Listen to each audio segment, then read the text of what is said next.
ដែលយល់ចិត្តខ្ញុំទេខ្ញុំដែលមិនដឹងខ្ពស់ទាបស្នាមញញឹមរបស់អ្នកតែងតែធ្វើឲ្យខ្ញុំ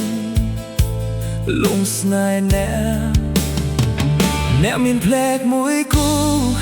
ពោពេញដោយមនោសញ្ចេតនាអ្នកមានអំណាចអាចរំលាយទឹកកកនឹង